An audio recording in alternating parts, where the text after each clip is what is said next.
It's a tradition unlike any other. It's Dave Campbell's Texas Football Tonight. Hello, friends. I'm Greg Tupper, editor-in-chief of Dave Campbell's Texas Football Magazine and TexasFootball.com. Joined this evening for the next 90 minutes with my colleague and friend, Carter Yates. Mr. Yates, here we are, Week 10, the penultimate week of the Texas high school football regular season. Massive games. I mean, November starts tomorrow. And enormous games with enormous consequences. It feels like we're like turning Amen corner and like heading down the back nine there at Augusta. Yeah, this is what you do the two-a-day work for over the summers for games in late October, where a lot of playoff implications are starting for these teams. We're going to talk about it in the Friday Night Focus, but the playoffs are starting 2 weeks early for a lot of these programs out there. Yeah, just 2 weeks left in the Texas high school football regular season, and we're going to get you up to speed on all of the happenings across Texas high school football over the next 90 minutes. We've got scores, we've got highlights, we've got analysis, we've got big-name guests joining us live here on the Week 10 edition of Dave Campbell's Texas Football Tonight. We appreciate you spending part of your Friday evening with us. Why wait? There were massive games we had our eye on Week 10 of the Texas high school football season, so much so that we decided to rank them into a top 10 Texas high school football games of the week, revealed every Thursday on Texas Football Today. Wherever you're streaming this show, you can stream it there as well. Let's take a look at the games, and we'll start at the top. Angleton and LaPorte. Unbeaten Angleton goes into LaPorte and comes away with their first loss of the year. Really impressive performance, I think, from the Bulldogs at home to take command now of that district and be, in my opinion, the team to beat in that district. Well, it's important to note that Angleton quarterback Bryce Duran did not play, and they start off the game with Kason Jammer, the son of Quentin Jammer, unanimous All-American at Texas, housing the opening kickoff. But from there, LaPorte's defense locked down. I think Tristan Oakes had one of the best defensive first quarters I've ever seen, had a tackle for loss, an interception on a screen pass, and a forced fumble all in the first quarter. Impressive win from the Bulldogs. It really was impressive, and it feels that one loss on the year to Port Neches Groves feels a long time ago. Meanwhile, a game on the east side of Houston, we had our eye on the District 23 6A title game between Galena Park North Shore and CE King. Kings stay the Kings, and I don't mean, unfortunately, for Sheldon CE King fans. CE King. Galena Park North Shore wins at 42-27 and maintains their stranglehold as the team to beat, I will say, in 23-6A. If you're going to come at the King, you best not miss, and Sheldon CE King learned that the hard way. I had an article come out this week on TexasFootball.com, which was basically, it's time to forgive these one-loss teams. They would be ranked higher and should be ranked higher if not from a one loss at the beginning of the regular season. It was basically the North Shore article for their loss to South Oak Cliff, where they gave up 370 rushing yards.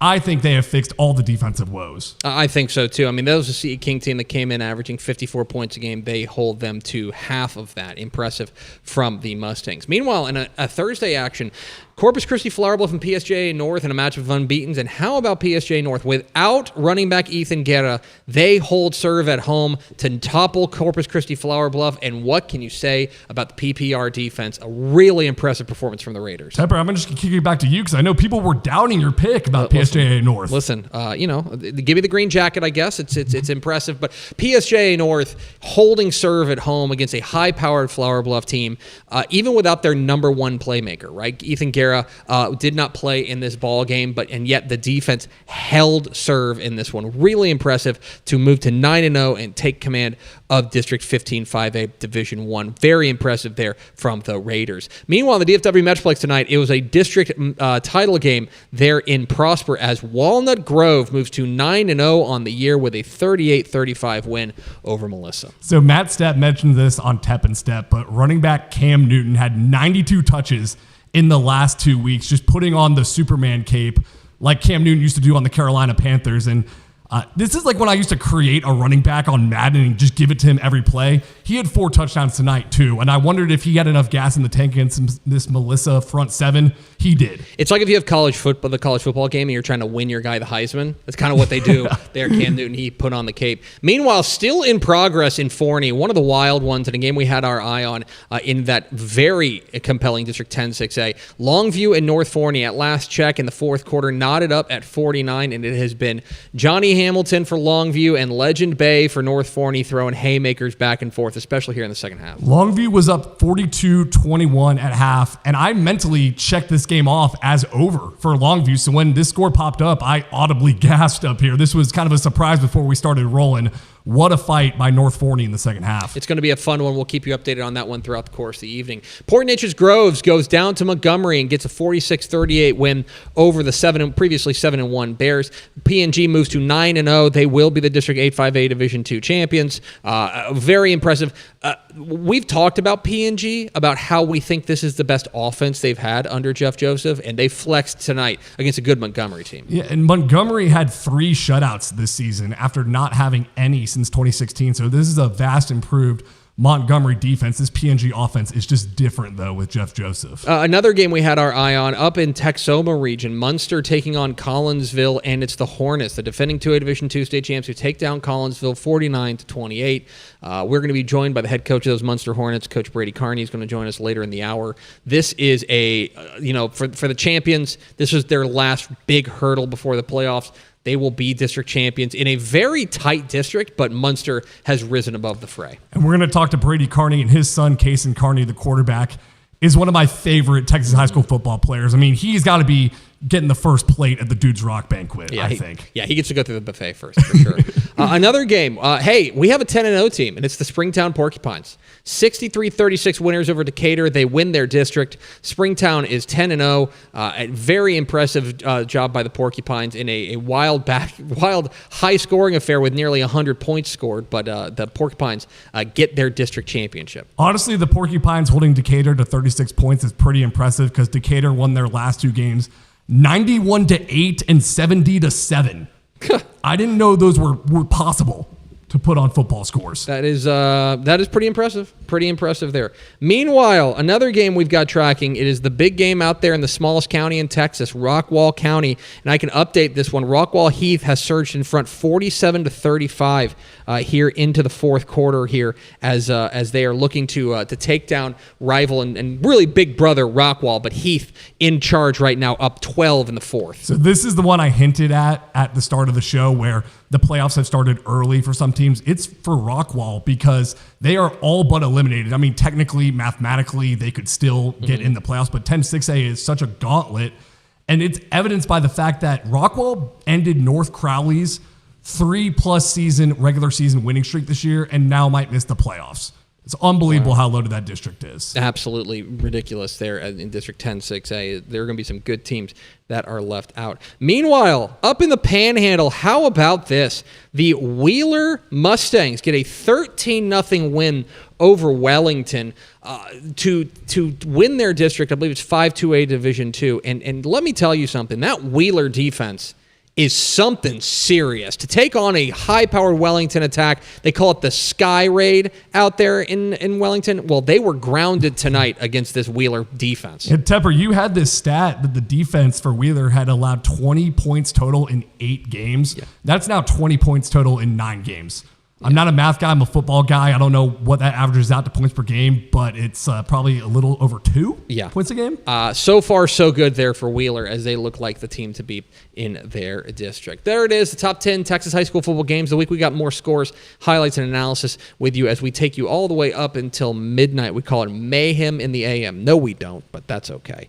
But we've got a bunch coming up on the show, including Carter. You hinted at the playoffs start early for some teams, and it is win or go home for a lot of these teams tonight. We talked about Rockwall, but also Lovejoy and Denison is in a battle for the 4th spot in District 4 5A D2. Both those teams entered the night on the outside looking in at 3-3 in district because Frisco Emerson was 4-4. The last time Todd Dodge missed the playoffs was 2013 at Marble Falls. So a lot on the line for Lovejoy. And then Fort Bend Marshall, too, is in danger of going from preseason number 7 in Class 5A D2 to out of the playoffs entirely. And then the last one I got on my list written down, Tepper, this was your hipster game of the week, Mart versus Frost, because if Mart lost this game, they'd need to beat Goldthwaite and then get help. They've missed the playoffs just 6 times since 1980. Yeah, it's high stakes here in the final day of October. Also coming up, a state-ranked showdown in Texoma. We hinted at it. Munster has taken down Collinsville to clinch the district championship. We're going to talk with the head coach of those Munster Hornets, the defending 2A Division II state champs. Coach Brady Carney will join us here in just a little bit. And finally, San Antonio Davenport chasing perfection. Can the Wolves pull off their first undefeated season in their young program history? We will find out together and talk with the winning head coach of Davenport Gulfport versus Canyon Lake. If you stay with us here on Dave Campbell's Texas Football Tonight. It's a wild night of Texas high school football across the state of Texas. We have got big-time action. Highlights are rolling into the Dave Campbell's Texas Football Studio. We have got tons more scores, highlights, analysis if you stay with us.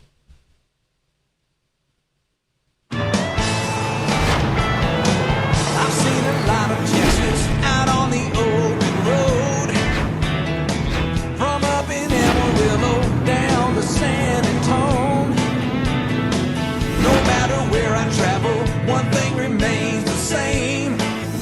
Everybody loves Ford here in the Lone Star State.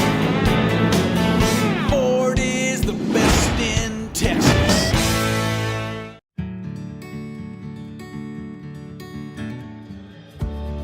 Whatever it is you wrangle, whatever seeds you sow, no matter what you nurture or what you choose to grow, at Texas Farm Bureau Insurance, we're proud to protect all Texans. Bro, these Katie's are fire. Bro, you work here? Whatever, kid. Take notes. Yo, I can go all pro in these. I can guard you and route you up. You sure about that? Not anymore. Fellas looking for a quarterback? The goal! Billy needs cleats. You're right, Billy. These do bring out my eyes. Every shoe for every athlete, only at Dick's. Dick's is the GOAT. Dave Campbell's Texas Football Tonight is brought to you by your Texas Ford dealers, Texas Farm Bureau Insurance, and Baylor Scott & White Health. Welcome back to Dave Campbell's Texas Football Tonight. I'm Greg Tepper. Some Thursday night action for you across the Lone Star State, because across the state, obviously there are big games every single week, but now more than ever, with playoff seedings and playoff pairings being decided, the Thursday night action gives us that first glimpse. And let's take a look at our Baylor Scott & White first highlight of the night. We go to the Austin area. Critical district matchup between Hutto and Cedar Park Vista Ridge. First quarter, Vista Ridge is Cameron Lassick going to find Deshaun Castillo for a 39-yard touchdown. Vista Ridge is up 7-0. Then Hutto's going to get on the action. Keelan Chavies is going to rumble in for a 19-yard score. Vista Ridge still up 10-7 at that point. Then this is going to be junior Quinn Saitovsky going to get in for a 1-yard score. Vista Ridge up 20-7 at the break. But things would change in the back in the second half. Here, watch this catch from Chavies. Going to go up and grab it for the score. 16-yard score. Cuts the lead at 20-14. Then it's going to be Saitovsky again. This time in from 4 yards out for Vista Ridge. They're up 27-21. Then there's going to be Hutto quarterback Caden Stefik is going to decide to keep it himself here on the zone read keeper. Follow his block in for a 2-yard score. Hutto cuts it down to 27-21. First play of the fourth quarter. This time Vista Ridge. Fourth and short, but they decide to go wide, and that is a good call to throw to pitch to Amari Jordan in for a 10-yard score. They maintained their 2-score lead. But Hutto would not go quietly. Jaden Fields is going to be blanketed here, but it doesn't matter. He goes up and gets it for the 6-yard score. Fourth quarter now. Final moments. Hutto down 34-28. Stefik looking, fighting. Jaden Fields absorbs the hit, dives in for the game-winning score. Hutto wins it 35-34 in a thriller. So Katy Tompkins is the only team to beat Katy in district since 2009. Did they do it on Thursday night? Not if Trey Hill has anything to say about it. 4-yard touchdown run there. And then Tompkins answering right back with a little trick play going deep into the coaching bag. Blake Hamilton tosses to Dylan Wheeler for a 25-yard touchdown. Tompkins ties it 7-7. Rate that celebration for me, y'all. But this Katy defense, I think they have a pretty good defensive mind in Gary Joseph, and that's David Olutujuda with an 86-yard pick six if he's got the legs. And he does. The sophomore has had 2 older brothers play for Katie's Gary Joseph. They take a 14-7 lead. And Trey Hill, once again, a guy I think needs a lot more attention on the recruiting trail. Talked to Greg Powers, our director of recruiting. He agrees. He rumbles in for a second touchdown. He is the king of the hill. Katy up 21-7 at half. Third quarter, and it's CJ Watts all of 5-5, but Watts has the power. 14-yard touchdown run. Katie Tompkins, however, will not go quietly. William Mays is going to have an 8-yard touchdown catch from J.P. Vaklavic as Tompkins cuts the lead to 28-15 with a 2-point conversion. And here's the fourth quarter. Here's the third Katy running back. It is Tony Manuel shifting gears, hitting the nitrous to go 59 yards and extend the Katy lead up 35-14. But those Katy Tompkins guys just won't go away. Dylan Wheeler, 12-yard touchdown catch.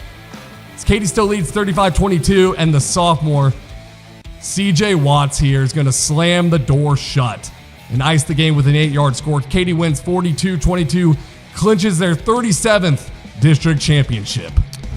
The DFW Metroplex would go maybe the game of the night on Thursday night. Frisco Heritage taking on McKinney North. Derek Johnson's going to take the pass here from junior Chris Allen, and he is gone. 76 yards later, he will hit pay dirt. Extra point, no good. Heritage leads 6-0. We're going to flash forward now to the third quarter, where this is going to be Tatum Bell. Going to catch it here. Tatum Bell Jr., that is. And he will get loose and get in for the score. Frisco Heritage, a 77-yard pitch and catch from Allen to Bell, makes it 32-20. Okay, Heritage, then back comes McKinney North. This is going to be Zaylon Carter. Watch this one-handed grab here. Wildly impressive here as he grabs it and goes in for a score as McKinney North trims the lead to 32-27. The ensuing kickoff. Now, we only show kickoff and special teams for one of two reasons, either turnovers or scores.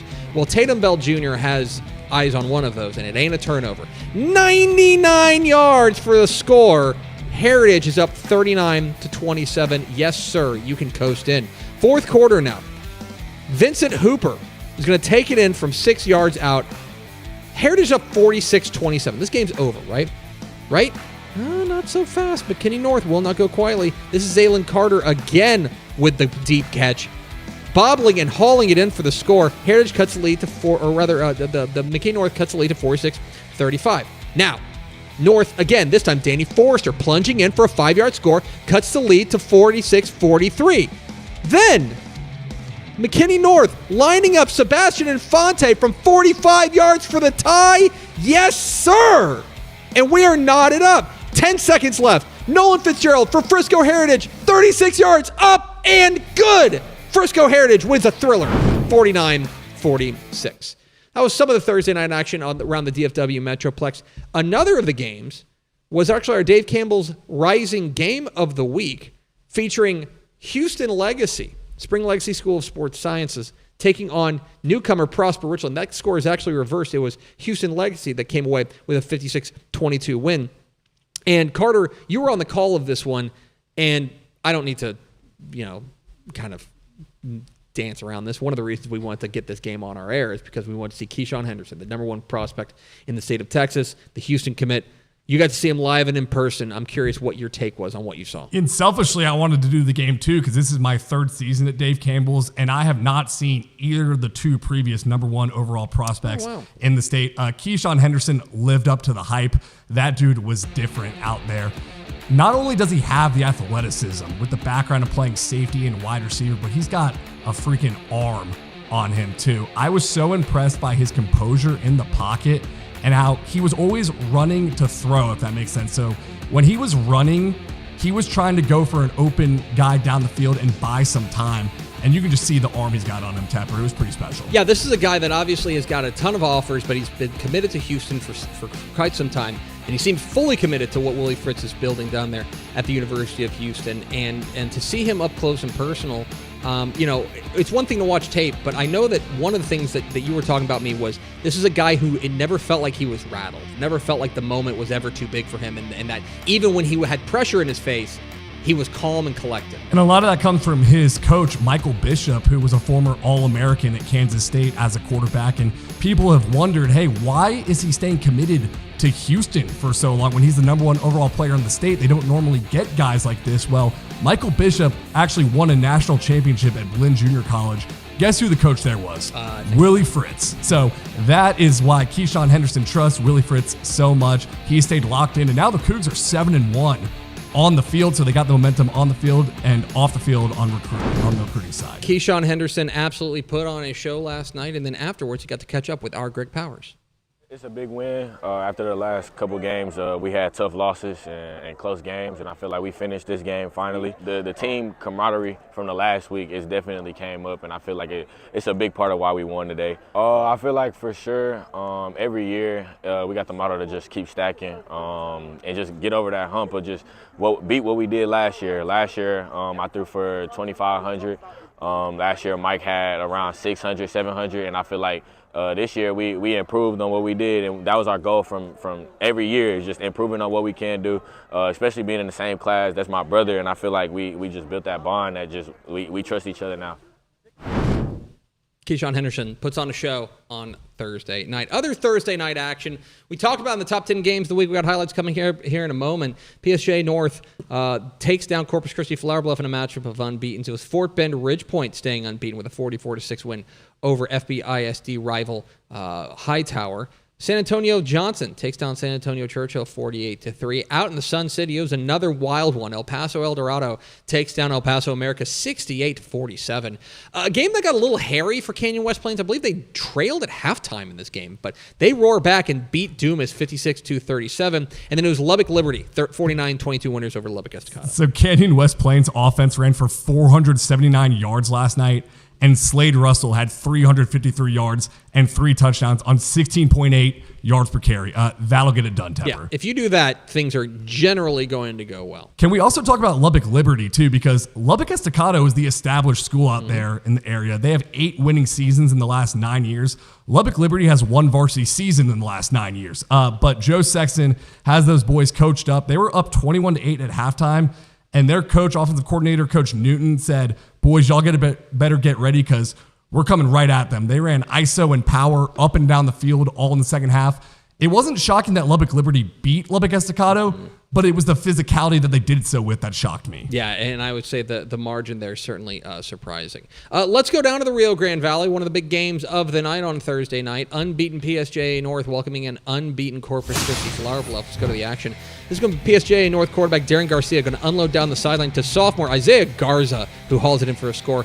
Raiders up 6-0. Then Flower Bluff, and yeah, they got those fancy lights down there. Flower Bluff's Brooklyn Garcia would boot a field goal, put him up, cut the lead to 6-3. But back goes PSJA North after the half. Andrew Alvarado pounds it in for the 1-yard score. Raiders are up 12-3. Flower Bluff quarterback Lucian Cruz now getting on the action. Down 12-3, but he's going to fix that because he's going to find his man. James Porter for the score. The PSJA North would have a response. Darren Garcia in for the score. PSJA North wins the battle of unbeaten 19-10. Go to the Coastal Bend. Moody versus King, a battle of Corpus Christi teams. Moody is still in the hunt for the final playoff spot in 14-5A D2. In the first quarter, they do a pitch to Romeo Castillo. He's looking for a gap. He finds it, picks up the first down on the ground. And then it's Dylan Prado's turn to go to work. The senior darts down the sideline, gets Moody in scoring position. They'd finish this one off with a touchdown. But the Mustangs, they just keep going for Smith, and it paid off. Here's the junior wideout with a toe tap. A couple of plays later, he's going to get on the scoreboard. Next drive, they go to him again off play action. But Moody's secondary was ready. That's Romeo Castillo again, this time forcing a turnover. Moody takes the win, 55-26. To the Central Texas we go. Waco taking on Belton in District 10-5A. And they're still searching for their first district win. Opening drive, he's one of the state's receptions leaders, Gavin Ross, from inside the 5, finding the end zone for a jet sweep, 7-0 Belton. Then Waco would stay in it early, down 2 scores. How about Lane Jones, just a sophomore, 31 yards to the promised land. 2-point conversion was good. Lions would get within 6, but right before the half, Will Shepard, quarterback for Belton, firing deep. Ross, 35-yard gain. That set up Case and Morton for a 2-yard for a score to extend the lead to 2 possessions. Tigers go on to win this one, 42-18, down there in District 10-5A play. As you see, their quarterback Will Shepard getting it done as well. But Belton goes on to win this one, 42-18. I promise. And they're still going. He's going to get the jet sweep. It was all Belton in this one, 42-18.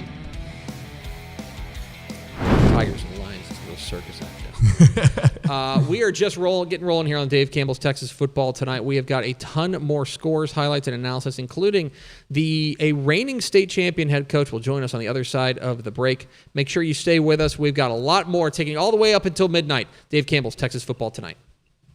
Dave Campbell's Texas Football Fueling the Future Award, presented by Dutch Bros, honors exceptional teachers across Texas who go above and beyond to energize and inspire their students every day. These educators exemplify passion, dedication, and a commitment to shaping the leaders of tomorrow. Each month, one deserving teacher is recognized with a commemorative award and a $500 donation courtesy of Dutch Bros to support their academic department and further their impactful work in the classroom. To nominate your teacher, visit texasfootball.com/fuelingthefuture. I've seen a lot of Texas out on the open road. From up in Amarillo down to San Antone. No matter where I travel, one thing remains the same. Everybody loves Ford here in the Lone Star State. Ford is the best in Texas.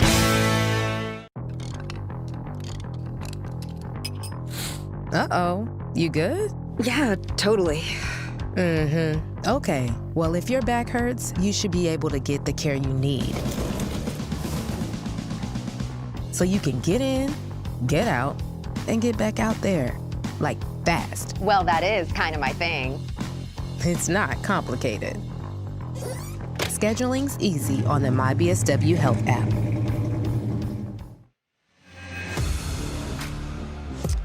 It's Dave Campbell's Texas Football Tonight, your Friday night after party, as we are talking Texas high school football all the way up until midnight, whether you like it or not. Unless you cut the power to the building, which, please don't. We're begging. Don't do that. Let's get to some scores from across the state of Texas on Friday night. Let's go to the Permian Basin. Talk about what's going on out there. One of the big games out there, Midland Greenwood takes down Seminole 10-3 in a real taffy pull. Is that a typo? I mean, Midland Greenwood was averaging 46.25 points per game. That Seminole defense came to play even if they got the loss. Yeah, it was a surprising matchup, I would say, but 10-3 is your final out there as Greenwood remains unbeaten. I don't want to sound like a loser, but like statement loss, question mark. Hey, that's a good loss. I mean, there's no such thing as a good loss, but if there is, that's a good one for Seminole. Six-man action. Rankin takes down Grady 60-12. Kahoma is a winner tonight over Stanton 42-0. Andrews takes down Pecos tonight 33-23. It was Fort Stockton all over Monahans 36-20. And the Golden Cranes of Crane take down Alpine, the Bucks. I like that Kahoma score because I wanted to see how they were going to respond from a 58-0 loss to Wall last week. Tepper, you said, Wall might be the best team in 3A. They are loaded. They absolutely are. And here's the other thing. One more small thing about this. That Alpine Crane matchup, this is actually, like, if you don't know, District 3A Division 2, they play a double round robin. It's a 4-team district. All the teams are in the playoffs. It's Alpine, Anthony, Odessa Compass, and Crane.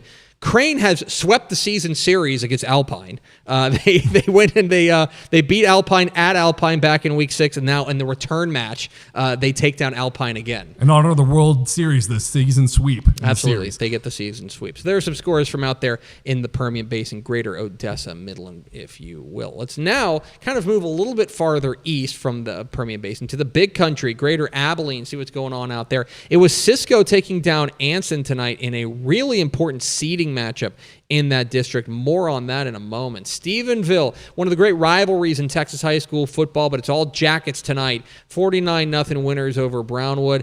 Jayton and Aspermont. This was actually a battle of unbeatens in 1A Division 2. Jayton certainly looked unbeaten. 50-0 winners over Aspermont. Lindsay took down Santo last night in a game that I was in attendance for. I can go through the play-by-play if you'd like.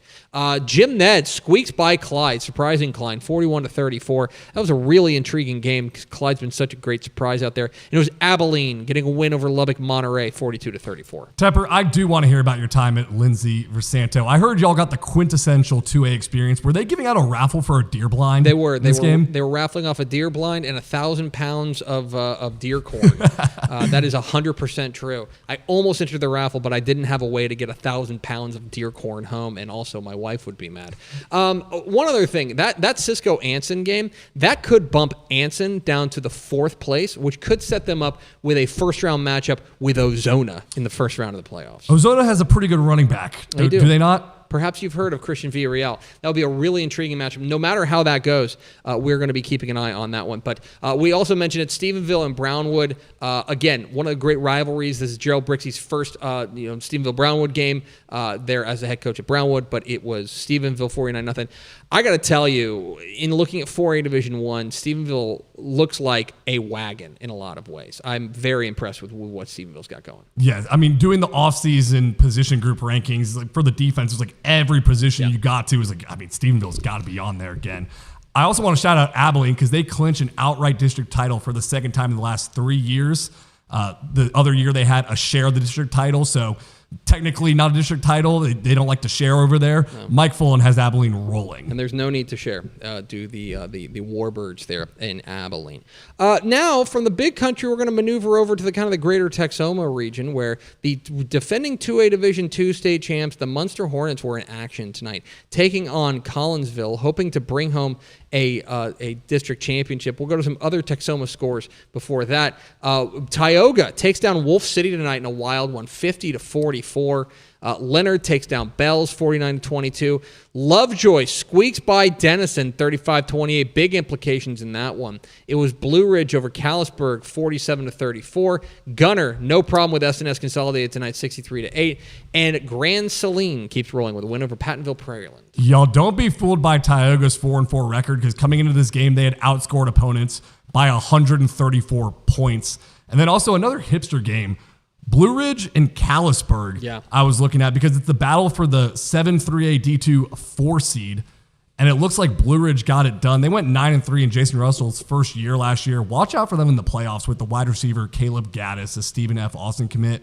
I do have one nitpick. Okay. Why does Blue Ridge wear green jerseys? You'll have to take that up with the citizens of Blue Ridge, America, sir. Some of life's unanswerable questions. Yeah, I think you're going to have to go and write a letter to the city council and make a presentation. Just say, listen, guys, you're Blue Ridge. Why aren't you blue? We're rolling here on Dave Campbell's Texas Football Tonight. We mentioned one of the big games tonight, Munster taking on Collinsville in a critical district matchup, a district championship almost certainly hanging in the balance between Munster in District 828 Division 2. And it was Munster coming away with a victory tonight in impressive fashion to take down Collinsville and remain as the team to beat the defending 2A Division 2 state champs, looking to get Brady Carney on the line here. As Munster taking on Collinsville tonight. Wanted to see how this Munster team would kind of finish the season. Of course, a reigning state champ last year, running to that state championship. A special year for Brady Carney, coaching his son to a state championship. He scored the game-winning touchdown with under 2 minutes to play. And then did the ring me. Ring me. That's an all-time selly. But yeah, Munster still rolling. They get a win tonight over Collinsville to move to 7-2 and to clinch. More or less, things could get real catawampus, but you see Munster 49-28 winners over Collinsville tonight. But they clinched a district championship. That was there with Collinsville. So Munster takes down Collinsville tonight, 49-28. We're going to take a break here on Dave Campbell's Texas Football Tonight. We're still rolling. After the break, we've got more scores and highlights from across the state of Texas, Houston, DFW, and more. If you stay with us here at Dave Campbell's Texas Football Tonight, your Friday night after party. Hang with us.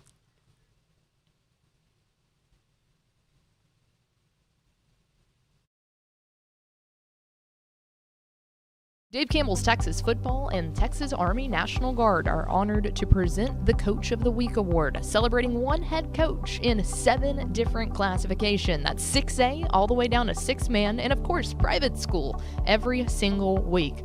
Think your head coach deserves some recognition? Nominate them under our weekly Twitter and Facebook post. Those will come out Friday at 10:30 p.m., Saturday 8:30 p.m., and Sunday at 6:30 p.m. That's facebook.com/Dave Campbell's or at DCTF on Twitter.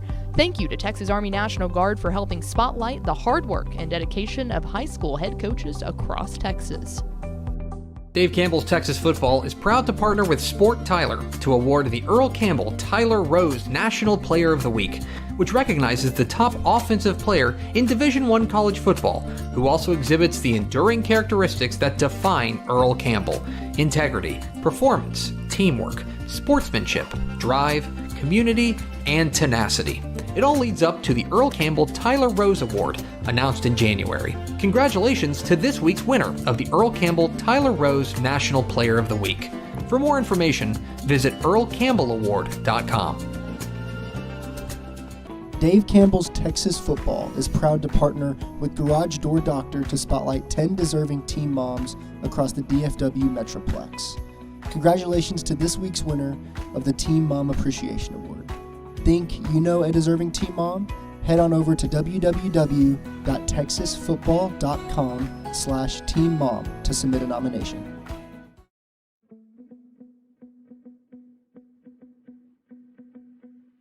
The standard's the standard. The culture we built here is just hard work. It's a family atmosphere. I think the heartbeat of Richmond, Randall, and just this whole community is the fact that we're a family. This place is booming. It's growing so fast. It's growing so fast, and we're just excited to be a part of it.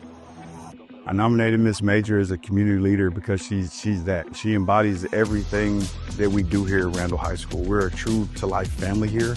You watch her interact with the kids. They have high fives and shakes, and all the kids, have their own little special bond with her. She's just she's an outstanding human.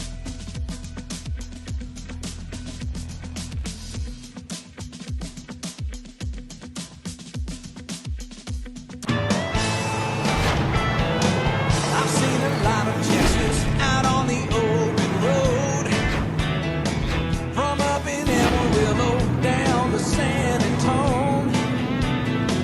No matter where I travel, one thing remains the same. Everybody loves Ford here in the Lone Star State. Ford is the best in Texas. It's Dave Campbell's Texas Football Tonight. Your home for scores, highlights, and analysis of Texas high school football every Friday night, except next Friday night or any Friday night after this. We're moving to Saturday next week. More on that in a moment. There was other scores and highlights from across the state of Texas on Friday night. Let's go to the Houston area where a massive game in Cy-Fair ISD was going down. Bridgeland taking on Cy Ranch. Before we get to that, let's go to the Houston scores and see what some scores from across H-Town. We mentioned that Galena Park North Shore gets a 42-27 win over CE King. LaPorte, 47-40 winner over Angleton. Yoakum takes down Hitchcock, 30-26. Huge win. I mean, Yoakum's one of the most talented teams in the state. They had a lot of preseason buzz with the SMU wide receiver commit Xavier Barnett, but the freshman running back Jamarcus Robinson has offered some UTSA and Texas State, and he's been balling. Meanwhile, in District 22-6A, Manville upends Pearland Dawson tonight, 38-31. Very impressive for Kirk Martin's ball club. That will really do a number on the 22-6A standings. We're going to have to get out the abacus to figure out what happens there. Dickinson, no worries with Clear Falls, 51-17, and tomorrow you're going to have to wait for Texas City and Fort Bend and Marshall. But you were talking about that's a critical matchup for the Buffs. Yeah, we had ranked District 9 5A D2 as the toughest district in 5A in the state of Texas, and that was because they had 3 teams in the top 10 preseason rankings. One of them was Fort Bend Marshall, who has not necessarily held up their end of the bargain, and now they're in danger of missing the playoffs. Let's go to some aforementioned Houston highlights. Bridgeland taking on Cy Ranch in district action there in Cy-Fair ISD. Cy Ranch has got, with Braden Baker scanning the field, looking deep, finds Manny Leja for a 35-yard pitch and catch. He gets in for the score. Then more from Cy Ranch. This time, Braden Baker going to fire wide to William Blaylock, who gets in for the touchdown. All Cy Ranch in this one. Bridgeland would get on the board here. It's going to be Tyler Beagle to Micaiah Stevens, who barely gets into the end zone, inside the pylon. Then more from Bridgeland. This time, beautiful dot from Beagle to Jackson Ewing, but it's not enough as Bridgeland wins it 23-14. Let's keep it out in Houston for the Willis Wildcats versus Grand Oaks. Willis starts the game with a 40-yard catch and run by Jaden Lane, putting on the afterburners, finding a lane against 3 defenders. But Grand Oaks coming up is going to tie this game with a pick 6 by Kevin Ross. Kevin Ross spiking it. Kevin Ross is boss right now. Willis completes their lead into the half with Lincoln Frazier throwing a 20-yard pass to Javion Martin, who catches it. That's one-handed. That's under pressure. He's feeling himself. Grand Oaks, though, He's going to have a score right after halftime with Grant Smith trying to find space, and then he throws to Keelan Gauze. So many afterburners in this game. Defender right on top of him. It does not matter. Willis is not done, however. They're going to air it out deep. That's Javion Martin again, who runs it 30 more yards down the sideline. Willis wins 31-17. But before you go, check out this highlight from Jamarcus Williams. In for another score there as Willis wins at 31-17. This is now Willis finishes their regular season. They have the Week 11 open date. They finish their season 8-2. They're going to be the number 2 team out of District 13 6A. Depending on how the rest of it's going to shake out, they will be the number 1 seed in the Division 2 bracket. Depending on, I'm trying to do some quick math in this one. Actually, no. They are going to be the number 2 seed in Division 2 because the Woodlands College Park is almost certainly going Division 2 as well. Of course, next week we'll have our bracket reveal show, so you don't need to listen to me right now. I mean, do listen to me. Stay tuned, but we're going to have our bracket reveal show. We promised earlier that we were going to talk with the head coach of the state champion Munster Hornets coming off of their big win tonight over Collinsville, and we were pleased to be joined on the Baylor Scott and White hotline on the Texas Farm Bureau Insurance hotline, by Brady Carney, head coach of the Munster Hornets. Coach, we appreciate your time. Congratulations on the win. I know district matchups are obviously critical, and priority one for every year is to win a district championship. How good does tonight feel?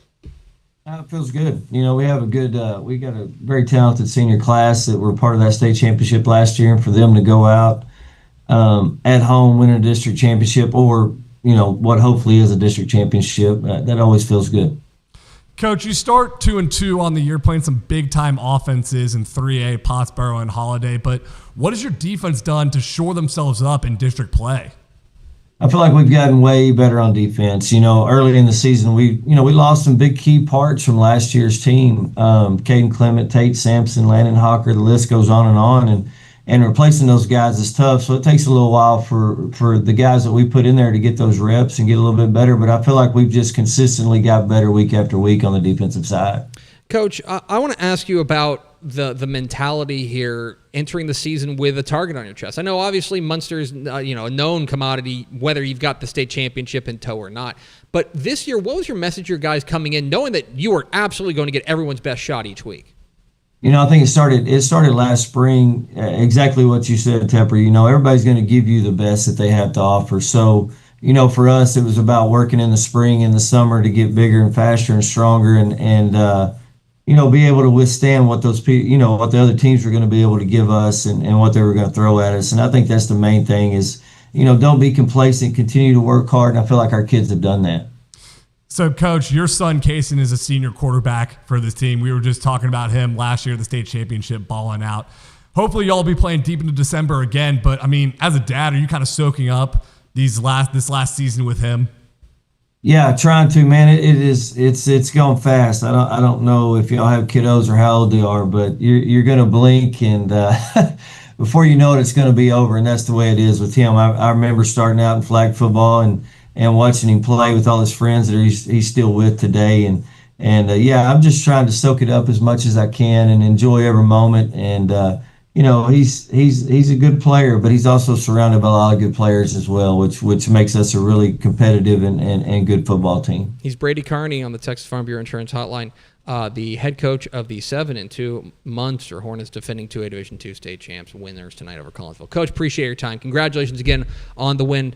Enjoy it for a couple more hours and go get ready for Chico. That's it. Thank you. There he goes. Brady Carney, head coach of the Munster Hornets. They are, 2A Division II is going to be, we're going to reveal the bracket next Saturday here on this air on Texas Football Tonight. But 2A Division II is going to be, to borrow a phrase from the kids, it's going to be a movie. Yeah. I'm really excited to see how 2A D2 shakes out. I think Munster, though, you got to give them the benefit of the doubt with that state championship experience. But Shiner is also 9-0. Bremond is a wagon. Then Junction 9-0. The top 6 teams, 5 of the top 6 teams, are 9-0. Yeah.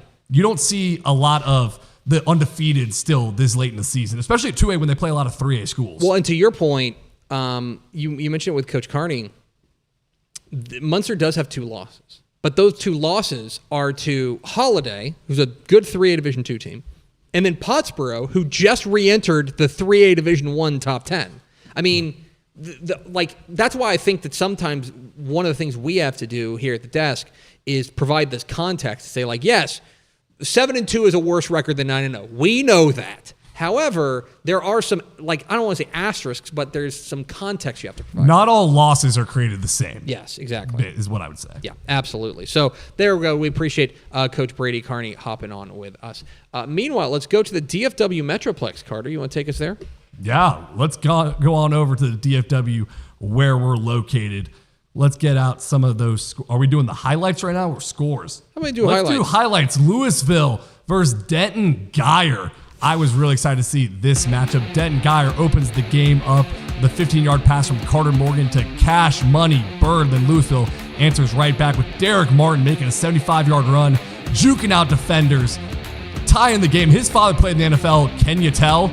By the way, he's running the rock out there. I know the Louisville coaches were super stoked about him preseason. They continue to trade scores. Louisville throwing a 40-yard pass to Trey Williams. Caught by J.T. Thomas in the end zone. There he is, arms out, stretch, and Louisville is not done here. Well, actually, this is Geyer scoring again after a Trey Williams fumble, being hit hard on Zane Rowe and scooping up the ball. Geyer gets it back. Now here's that fumble I was talking about. Never mind, it's a touchdown. Louisville in the end zone. Trey Williams is dealing, but now he's going to get the strip sack. And that is Zane Rowe rumbling and stumbling after scooping up the ball and running it 30 yards for the score. Denton Geyer wins 47-21. It's a big win for them. Let's go to Lake Highlands taking on Richardson. Richardson starts the game with Zach Brazil, who's going to go 65 yards up the gut for a touchdown, and the Eagles get on the board first. Then Lake Highlands would score for the first time, this time in the fourth quarter. That's right, as Chuck Smith running the ball in gives Lake Highlands some hopes. Richardson would then come back with an interception, or rather the kickoff. The onside kick gets returned by Rico Harris, and suddenly it looks like Richardson's going to run away with it. But Lake Highlands finding their way back. Chuck Smith plunging in for the score. All the Lake Highlands needs a 2-point conversion. They will go for 2 and the tie. Chuck Smith looking, scanning, finding Conrad Ince in the end zone, and we are going to overtime. Lake Highlands would miss a field goal, and Lucas Sawyer would drop this dime to Damian Crow for the game winner. Richardson wins it 21-15. To some DFW scores tonight. Prosper Walnut Grove gets a 38-35 win over Melissa. It was Springtown all over Decatur, 63-36 to finish 10-0 on the year. Rockwall Heath outlasts rival Rockwall 47-41. It was Waxahachie taking down Lancaster tonight, 38-21 in District 11 6A action. Brock beats Graham 28-7 in a weird rivalry that's kind of emerged between those two teams. And it was Terrell taking down Crandall in a big way. I'm looking at Waxahachie because I know I talked about my article about teams we need to forgive after one loss. I think Waxahachie could have been on there too with Galena Park North Shore. Their one loss was 40-17 to DeSoto when the Eagles were 2-2, but Waxahachie has beat Duncanville. You need to remember that. Yes, absolutely. One of the other games we had our eye on was going down in Forney, where North Forney was taking on Longview in District 10 6A action.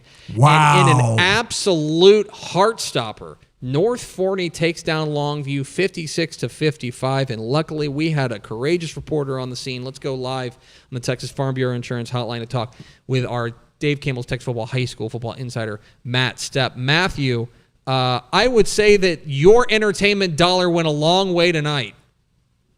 Yeah, it was one of the craziest football games I've ever seen. That's saying something. These two teams, football is not really a game of runs, but this was a game of runs. North Forney jumps out to a 21-7 lead in the first quarter.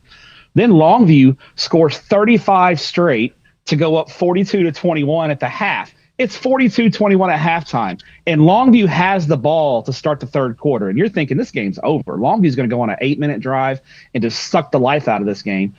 All of a sudden, North Forney comes back and outscores Longview 35-13 in the second half to win 56-55 after Longview scored a touchdown with 3 minutes left and missed the PAT North Forney escapes with a 1-point win. The identical score that they'd lost a couple of weeks ago to Rockwall Heath by 56-55. Step, what did Marcus Shavers' ball club show you tonight in that fight back they had in the second half? Because I mentally checked off this game as being over. Longview had thought had won this game. They showed me a lot of resiliency. They showed obviously all the cliche things you would see: a lot of fight, a lot of resiliency. They lost their composure there late in the second quarter. Things that kind of started to unravel for them a little bit. I think going into the locker room did them so many favors because they got to kind of reset with the coaching staff in the locker room and kind of calm down a little bit because it was unraveling fast. They showed a lot of composure and a lot of mettle against a really good Longview ball club. And I thought, I think this win could go a long way towards North Forney being a very dangerous team, most likely in the 6A Division I bracket. Matt Stepp, I know you and I were together last night, and you were telling me in confidence that while you're going to be excited about this Longview North Forney game, you're also going to be keeping your eye on a number of other games across the state of Texas. As Friday night kind of settled down across the state of Texas, I'm curious, what caught your eye statewide? I think maybe the most stunning result was Waco University's kind of demolition of Brenham tonight. Yes, I'm very surprised by that. I mean, Waco University is a supremely talented football team. Brenham, I don't know what's happened the last couple of weeks. A kind of ugly win over Colleen Ellison last week, and then this week they just get bodied by Waco University. That was maybe the most surprising result of the night. North Shore, still the king of the East Side in Houston. Big win for them as well down there in the Houston area. And then how about Walnut Grove? Cam Newton just keeps doing it. I think he had over 40 carries again tonight. Unbelievable. He is carrying the Walnut Grove Wildcats. Big win over Melissa tonight. Speaking of carrying, Matt Stepp is carrying our coverage on TexasFootball.com. You can go to TexasFootball.com and check out. He's been working the phones all day tirelessly. It is UIL Snapshot Day. Go to TexasFootball.com for all of that. Stepp, thanks for your courage, my friend. Thanks. We'll see y'all later. There he goes. Matt Stepp, Dave Campbell's Texas Football, high school football insider. So Longview is in East Texas. Let's go to some more East Texas scores out there in that part of the woods, that neck of the woods. Lindale edges past Longview Pine Tree tonight, 17-10. Gladewater beats Atlanta 34-18. Tepper, I cannot believe you bought back in on Atlanta after they broke your heart 7 years in a row when they have a freshman quarterback and a sophomore running back. I couldn't believe it when you did it on the show yesterday, and I can't believe it now. I'm not happy about it. Like, one day I will stop putting my hand on the stove. One day. But that day is not today. Honey Grove gets a win tonight over Cooper, 35-22. Pleasant Grove all over Pittsburgh tonight, 51-14. It was Fairfield handing Palestine Westwood their second consecutive loss. Fairfield 9-0. And it was Sulphur Springs, home of the glass bathroom, taking down V&A Moreno's Lake Dallas Falcons, 38-14. If Fairfield's closest game this season is a 53-20 win over Brownsboro coming into the game tonight, I think this is a statement. And I wanted to see how their defensive line, they had 3 guys with double-digit tackles for loss, how they got after Kavian Bryant, the superstar quarterback at Palestine Westwood. And I think Darian Weatherall, who had 22 tackles for loss and 5 sacks coming into the game, they did their part tonight. Yeah, Fairfield now 9-0 on the year. They are going to be highly favored in their season finale against Crockett next week. They have not won an outright district championship since the last time they had an undefeated regular season. That was back in 2013. That season ended at AT&T Stadium. Larry Rose III was the running back for Fairfield, one of my all-time favorite Texas high school football players, and now, by the way, I believe the all-time New Mexico State rushing leader. There's a fun fact for you on a Friday night. But Fairfield, a team to be keeping an eye on, they are cooking right now at 9-0 with a really impressive win over Palestine Westwood. I do want to talk about Sulphur Springs and Lake Dallas. And on the Lake Dallas side, I did an article for Snapshot Week about how every team has fared since dropping down a classification and realignment, and usually the team does better unless you're Lake Dallas and they get dropped into the toughest district in all of Texas with Salina, Frisco, Panther Creek, and Sulphur Springs. Lake Dallas was 17-6 the last 2 years in 5A. They're now 9-10 in 4A. So very tough draw for the Falcons. Very tough draw. That's some East Texas scores. Hey, there were some superstar performances out there in East Texas, but we need your help telling us about them. Go to ForwardPlayerOfTheWeek.com/nominate to nominate your gridiron hero for excellence on and off the field. Perhaps they could be named the Built for Tough Player of the Week and have their name read on the air by either me or some other mystery talent here. It's ForwardPlayerOfTheWeek.com/nominate. Stay with us.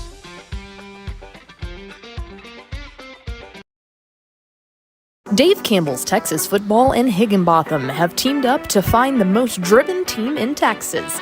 This fall, 10 finalists will be highlighted throughout the season, with one student athlete from each team receiving the Most Driven Scholar Athlete Award for their leadership in the classroom, along with $1,000 in tuition assistance. In November, all 10 communities will rally to vote on TexasFootball.com, competing for the title of the most driven team in Texas. The school that rallies the most online votes will receive a $10,000 donation to their school, thanks to the support of Higginbotham. To learn more, visit TexasFootball.com/mostdriventeam.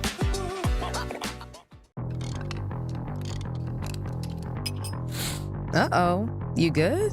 Yeah, totally. Okay. Well, if your back hurts, you should be able to get the care you need,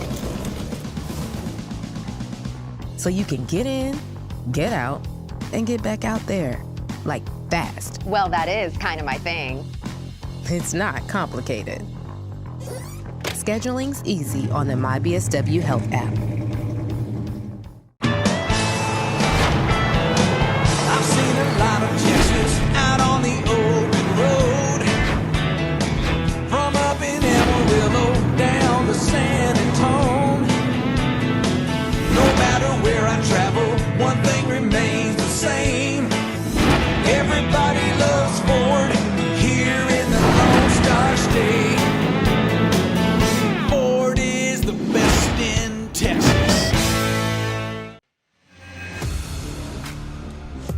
It's Dave Campbell's Texas Football Tonight. It's a show from the folks at Dave Campbell's about Texas football, and it's happening tonight. I'm Greg, that's Carter. We're your hosts this evening. You got anything? I thought you did perfect there. Fantastic. Let's go to the Central Texas area and check out some Super Centex scores tonight. Robinson gets a 35-14 win over the Hornets of Gatesville. Georgetown in a wild one over Lake Belton, 50-40. Jet Walker goes nuts in that game. Waco University, we talked about it. A stunning win over Brenham, 42-14. Not just the fact that they won, but the fact that it was that lopsided. Yeah, now I have something, Tepper.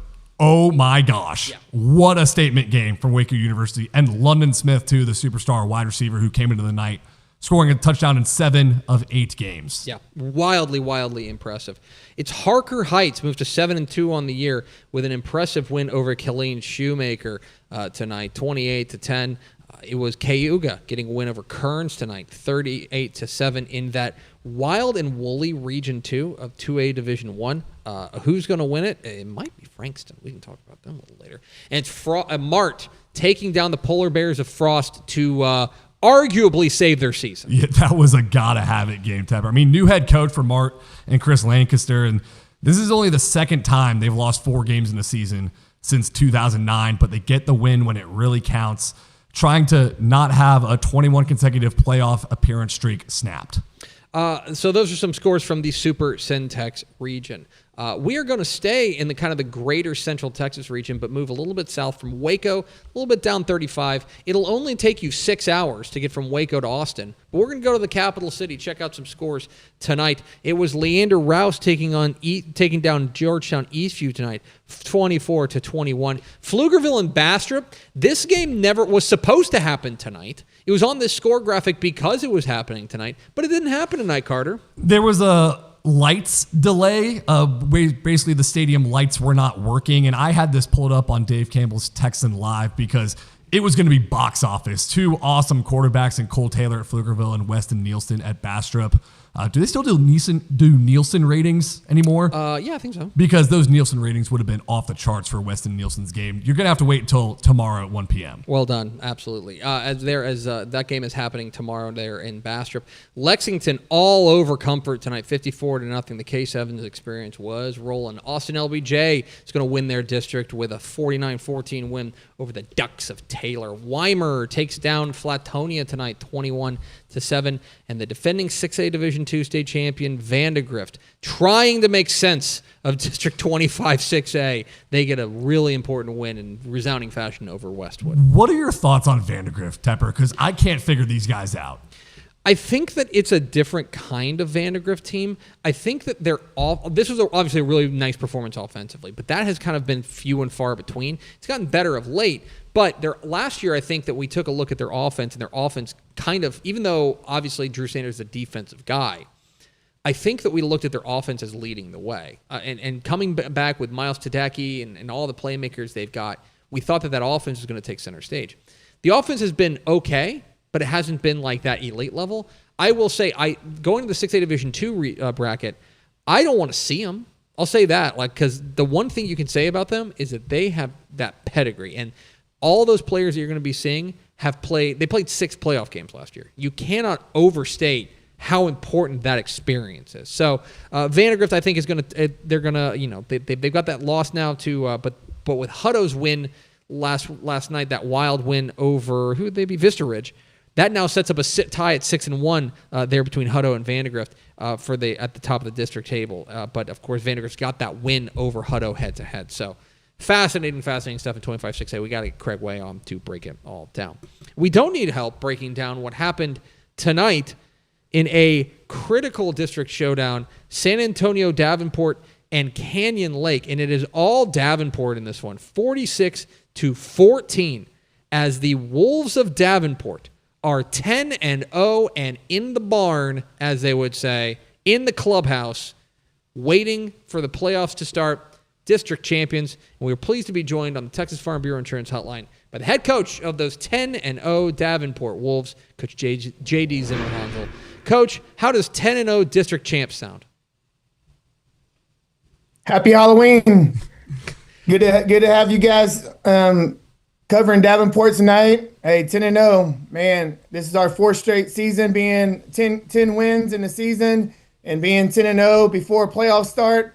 It was a big night. You guys got me? Do you hear me? We got you loud and clear, just like the San Antonio Davenport fans had you loud and clear tonight. Right. Usually, Coach, programs take a while to build up when they first start, but y'all are now 46-10 in your 4 years that you've been there. How?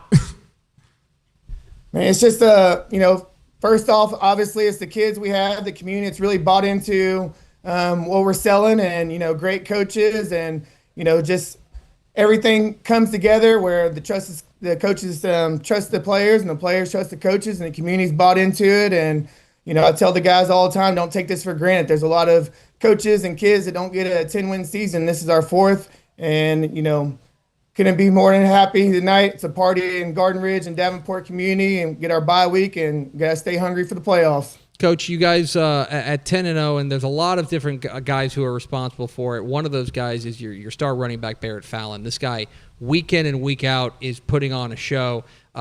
We get to watch the highlights. We get to see the statistics roll in, and we're impressed. But you're the guy who sees him every day in practice. What is it about Barrett Fallon that makes him special? Man, he's one of those kids that he shows up every day. He works.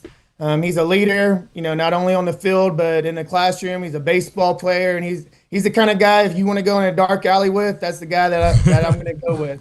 3-year starter for us, and he's had a lot of experience, and he's really brought these young guys in to really bring them up to a high level right now.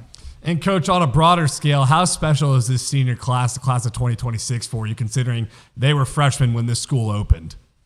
Right. I mean, again, they bought into what we sold, and, with this group, just watching them go through the 4 seasons and, making some playoff runs, making a deep run a couple years ago, and last year getting out the playoffs a little earlier than we expected. These guys have really just had a chip on their shoulder all year. Since January, our first boot camp, they've just been hungry. And that's what, all I could explain about these seniors, that they're ready. They're hungry. They show up every day, and they go to work. And finally, Coach, talk with J.D. Zimmerhansel of the Davenport Wolves. Coach, you guys are 10-0. You got the week 11 open date. So you got that. You got an open date to get ready for the playoffs. What is your message to your guys? Normally it'll be like, all right, let's go get our next opponent. You guys didn't know who your next opponent is. What's your message to your guys coming out of this win tonight? Yeah, I mean, it's definitely been a grind, and they're the first team to again be 10-0 in Davenport history, so they made their mark. But we got to go back to work next week, and we got to stay hungry. This season's over, but we got bigger goals than just winning a district championship, and it doesn't mean a whole lot if we drop that level of play. So we got to keep getting better as coaches, better as players. On our bye week, we're going to work on some stuff that we need to fix, and we're going to be ready for the playoffs. It's been 10 straight weeks. It's been a grind, but we're happy we're sitting here at 10-0. I don't know how many teams in the state have got 10 wins right now, so we're happy to be here. Not many. He's J.D. Zimmerhansel. He is the head coach of the Davenport Wolves. He's the winningest coach in Davenport history. Coach, right. We appreciate your time. Congrats on the win, and enjoy the open date as much as you can. I know coaches, that's maybe a bit of a misnomer, but enjoy it as much as you can, my friend. Yes, sir. Thank you, Greg. Thank you, Carter. I appreciate all you do for Texas high school football. We love following you and look forward to some big playoff games ahead of us. Absolutely. Thanks very much, Coach. There he goes. J.D. Zimmerhansel, head coach of the Davenport Wolves, 10-0 and in the barn. Feeling good. They're in the clubhouse. They're waiting for everybody else to finish up their rounds out there on the golf course. But they are that's an impressive victory over a hungry Canyon Lake team.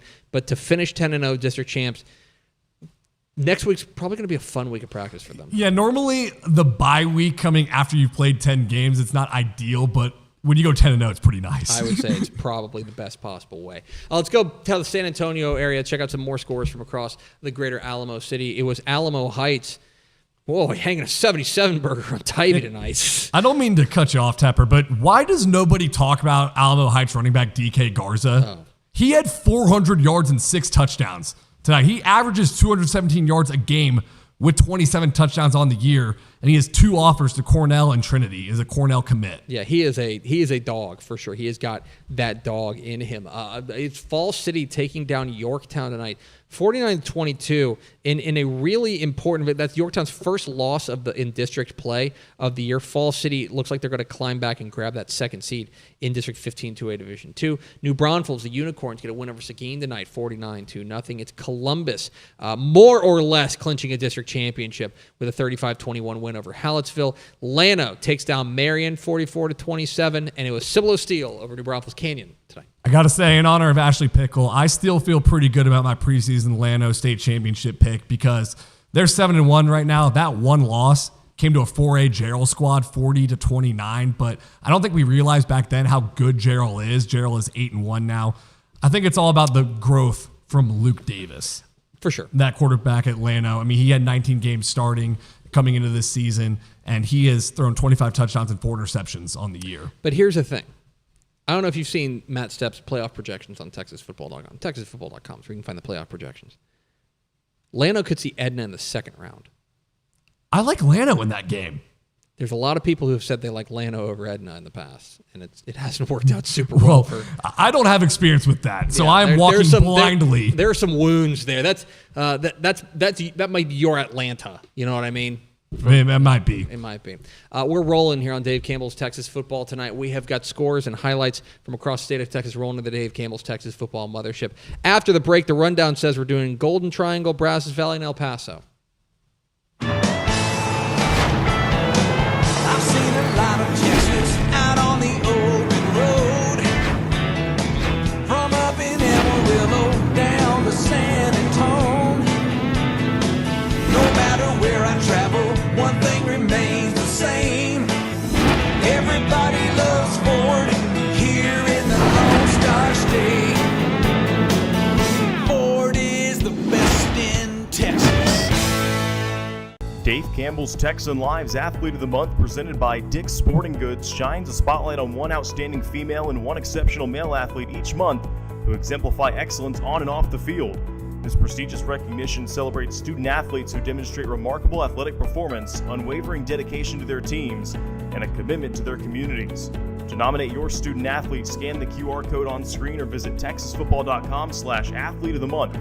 With support from Dick's Sporting Goods, we are proud to honor these young leaders who inspire their peers and represent the best of Texas high school sports. Dave Campbell's Texas Football Tonight is brought to you by your Texas Ford dealers. Texas Farm Bureau Insurance, and Baylor Scott & White Health. Welcome back to Dave Campbell's Texas Football Tonight. We got some more highlights for you. That's what you came here for. And let's go down to the Golden Triangle, where it's Huffman-Hargrave visiting Little Cypress Mauriceville. Here we are in the first quarter. Huffman-Hargrave inside the 5, low snap, but senior quarterback Norland Cook wrangles it. It is 7-0 Falcons. Still in the first here. Little Cypress Mauriceville looking to respond. Jackson Struy finds tight end Parker Freeman. It is 7-all in the first. Still going in the first quarter. Taking the quarterback sweep. Nolan Cook breaking down the right sideline. Finds a crease. He's going all the way for a 52-yard touchdown. It is 14-7. Huffman-Hargrave. To the second half we go now. Nolan Cook rolls right. Floats it down the sideline to the junior running back Drayden Bacon. Bacon sizzling after getting a great block. Takes it home for a 76-yard touchdown. Huffman-Hargrave sends the lead 28-14. Rolling left now, Jackson Struy zips it to wide receiver Caden Reed. Little Cypress Mauriceville trails 35-21, and they're not going away because Jalen Morris takes it up the gut for a 3-yard touchdown. Battling Bears back within a possession. A chance for Little Cypress Mauriceville to tie it up. Double pass in the back of the end zone, picked off by the senior Zane Bailey. Huffman-Hargrave hangs on in a close one, 35-28. Let's take a look at some more Golden Triangle scores from down there, Greater Beaumont area. Lufkin bounces back with a win on the road at United in Beaumont. Big, important win for Lufkin. Meanwhile, staying in that same district, Port Arthur Memorial, wagon. I can see why you upgraded them to wagon status, Tepper. Wagon, 63-13 over Baytown Sterling. Not a bad Sterling team, but they pummeled them tonight. Julian beats Corrigan Canyon 40-14. In a moment, I'll come back to that. Newton all over Warren tonight, 62-6. It was Hampshire Finette taking down Shepherd 37-16, and we mentioned P&G taking down Montgomery. All right, go back to Julian, Tepper. Okay. Julian is now 9-0 on the year, and the Cougars under Coach Derek Thomas. I feel like we really need to start talking about what they've got going on there because it's pretty special. Julian already has 9 wins on the year. They have not had 9 wins in a season since 2016. Okay, they are now 1 win away. They beat Corrigan Camden tonight. If they play Groveton next week, Groveton I believe is going to be 2-7 going into that game. If Julian wins that, they will have clinched their first undefeated regular season since 1983. 1983, when Mike Hedrick, who went on to win a state championship at Franklin, was the head coach there. Very impressive from Julian, and I think one of the real stories in Texas high school football this season. Yeah, it's the continuity that counts. They returned 20 of 22 starters as a 2A program, which is insane. I'm also looking at Hampshire Finette. They win a pivotal game for District 9 4A D2 seedings because they play West Orange Stark next week, who is 3-0 in district. That game is going to feed families. And this is where the tiebreakers start to break my brain because Hampshire Finette lost to Silsbee, who then lost to West Orange Stark. So what happens if Hampshire Finette loses to West Orange Stark? I don't know. This is where I need Matt Stepp. I need to page him. Then they Rochambeau. They do a Rochambeau for the district championship. From the Golden Triangle to the Brazos Valley we go, and a huge District 12 5A Division I matchup tonight as College Station took on Pflugerville Weiss with major implications here. First quarter, Weiss sophomore quarterback Jackson Shad deep over the middle finds fellow sophomore Jordan Anderson L for a 40-yard score, 7-0 Weiss. On to the second, under center, Shad in for the quarterback. It's 14-0 Weiss. Why are there still highlights on this? Weiss looking to extend the lead. It's 14-6, but it's going to be picked off. It's Wade Couch takes it back. A 2-point conversion ties it up at 14. Going into the fourth, Weiss is now trailing 21-17. Shad looking for the corner, extends it, but it would not be enough. College Station takes down Pflugerville Weiss tonight, 35-31. We'll get some Brazos Valley scores here as Granger hands Burton their second consecutive loss. Burton was a 7-0. Now consecutive losses to Granger and Iola, both in heartbreaking fashion. Belleville edges past Madisonville tonight, 48-45. A&M Consolidated takes down Buda Hayes, 45-13. More on that in a moment. Franklin all over the Yeoman of Cameron Yo, 79-20. It was Sealy taking down Caldwell in big way, 72-12. And Navasota beats Brazosport, 49-7. Okay, let's talk about 12-5A Division I. That is a critical game there. College Station has kind of saved their season. Remember, this is a team that we had buried after, I think they started 0-3. Thought, okay, what's wrong with College Station? They have now roared back, and Pflugerville Weiss, remember, 2 weeks ago, they were 7-0. Now, they've got they were 7-0. Now they've got a loss to a College Station tonight. I'm sorry, no, they lost to A&M Consolidated, I should say. They were undefeated or 5-1 in district play. They lose to College Station tonight. They play Austin Anderson next week. Undefeated Austin Anderson. Carter Yates, if they lose that game, Weiss could go from finishing second and maybe an outside shot of winning the district to going to LaPorte in the first round of the playoffs. That would be a brutal job. How about the job that College Station and Stony Pryor has done? Because I put them on the 0-2 teams to not count out story, and then they started 0-4, and I said, I'm counting them out. They're now 6-4. They have been rolling since. They've figured something out. Stony Pryor's a ball coaching dude, for sure. He's gotten them right at the right time. And District 12-5A is going to be a lot of fun coming down the stretch. Can we talk about Belleville and Madisonville just real quick? Because that score is pretty eye-opening for me. And it's because Madisonville, in losses this year, their offense has averaged 15 points a game. And when they win, they average 40.6 points per game. So up to this point, it was basically like, if your offense doesn't show up, you lose. Yeah. But now their offense did show up against a really good Belleville defense led by Darius Hutchinson with 12 tackles per game. Belleville does a marvelous job to pull that one out still. Really impressive win there for the Brahmas. There's some scores from Brazos Valley, call it Greater Aggie Land down there, College Station area. Let's now go from Brazos Valley way out west. We have to bury this in the show because they're in a different time zone.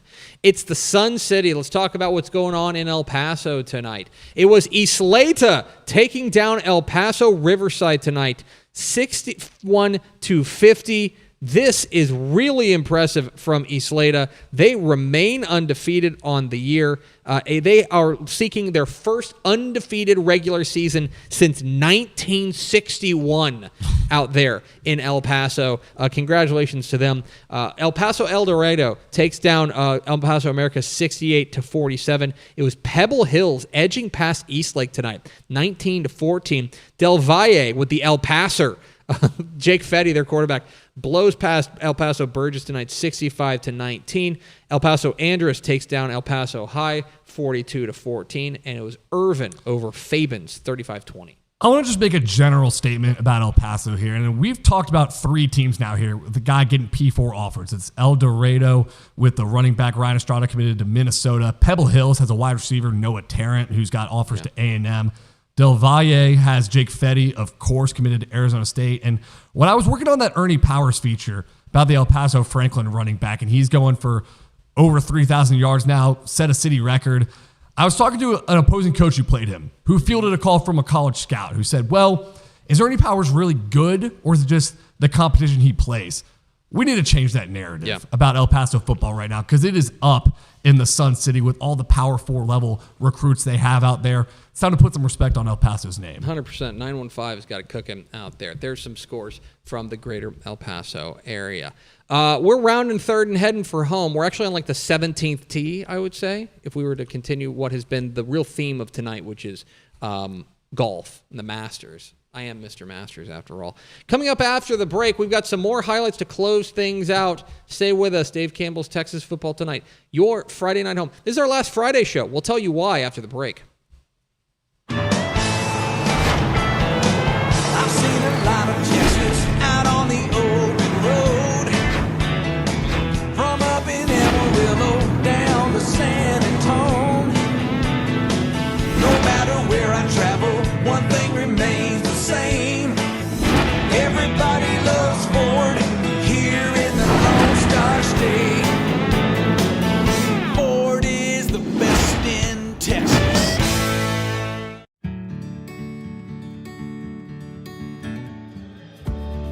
Whatever it is you wrangle,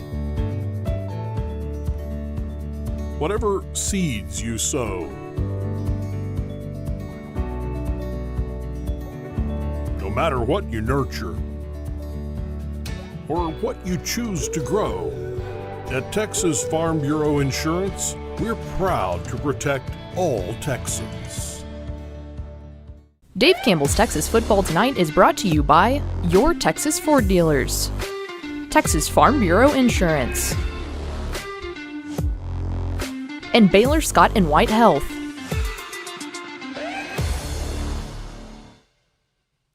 Hello, it's your heroes, Greg Tepper, Carter Yates, here rounding out another successful edition of Dave Campbell's Texas Football Tonight, if I may say so myself. But there's one last thing to do, Carter. That's to eat out of the fridge, because, here at Dave Campbell's Texas Football, we get these highlights that get sent to us. We don't really have like a place that they fit in like perfectly. And so we're like, hey, what if we just end the show with a flurry of highlights? And with that, let's go to the Kagan Ash Show. Here we go. Good thing leftovers are my favorite food group on the food pyramid. It's time for the Kagan Ash Show. Mount Enterprise versus Overton. Mount Enterprise looking to wrap up a district championship, keep their undefeated record intact on Thursday night. But the first drive of the game for Overton, quarterback Rylan Holloman makes a couple of guys miss and takes off down the sideline for the Mustang touchdown. The extra point's good. It is 7-0 Overton. Next Mustang drive, Holloman drops back to throw, scrambles to his right, makes a couple of men miss, and dashes in the end zone to put Overton up 14-0 early. Wildcats are in trouble, Tepper. Late in the first, though, Kagan Ash woke up. The Texas Tech commit takes the handoff up the middle. One person lays an arm on him. Other than that, he's untouched for the long touchdown run. 2-point conversion is good. Overton leads 14-8. In the second quarter, Ash takes the direct snap, runs right, breaks a tackle, makes another man miss on the sideline. He's in for his second touchdown of the night. Wildcats mitts on the 2-point conversion. We're tied at 14. Overton punt pins the Wildcats inside their own 5-yard line. No problem for Mr. Ash. He's leaving the defenders in the Ash. Takes it to the house. Kagan Ash. What a monster he is. The 2-point conversion is no good. Halftime, Mount Enterprise led 20-14. Mount Enterprise 60-42 win over Overton. Let's go to the Coastal Bend now. Gregory Portland taking on Corpus Christi Miller for a part of the district championship. Miller's going to start the scoring early. A huge kick return to start the game. Charles Perry Jr. going to take it down the sideline and house it. That's how you kick off a game. Miller is up 6-0 there for the Bucks. Then Wildcats offense would take the field, averaging 57 points per game on offense, and they get the running game going. Cody Adame sees nothing but green, plunges in for his first score of the night. Wildcats are up 7-6. Still in the first. Miller isn't going to give up their district title easy. They come right back. David James going to fake the handoff, throw it to Perry. He gets a second touchdown tonight. We're 14 all going to the second quarter. But the Wildcats defense and offense got it going. Turnovers and more touchdowns to lengthen the lead. Here's Cody Adame smelling the end zone. 1, 2, 3. Multiple defenders can't stop him. Wildcats were up 31-14 at the break. But then the defense would get going there as Gregory Portland's defense showed out against a high-powered Miller attack. And it was all Gregory Portland in this one. They go on to win it 60-27. Gregory Portland looking every bit the part of a threat down there in the Coastal Bend. Meanwhile, let's go to the Rio Grande Valley. Sharyland taking on Sharyland Pioneer, and Calvin Harris is going to take it 2 yards in, make a couple men miss, walk in for a score. Rattlers are up early. Then the Rattlers of Pioneer are on their Sharyland rather, are on the 45-yard line. Handoff to Kevin Alanis is going to go not one but two, but the entire Pioneer defense miss. Make it 14-0 at the halftime. Then finishing the first half, Malachi Galindo with his beautiful ball down to Alex Chapa for the touchdown. Pioneer gets on the board. It's 14-7. Moving things along in the second half, Calvin Harris again. This time he's going to find Kevin Alanis, who's going to make a man miss, break another tackle, get in for the score. It's 21-7 Rattlers. Sharyland goes on to defeat Pioneer in this one, 42-7. The Rattlers win the Battle of Sharyland ISD. That's a matchup that, of course, Pioneer, a relatively new program down there, but it was Big Brother Sharyland who gets the win tonight, 42-7 down there in the Rio Grande Valley. One note on Kagan Ash. He ran for 599 yards and 9 touchdowns in their win over Overton. He is now, by the way, second all-time in Texas high school football points scored, only behind Jonathan Gray.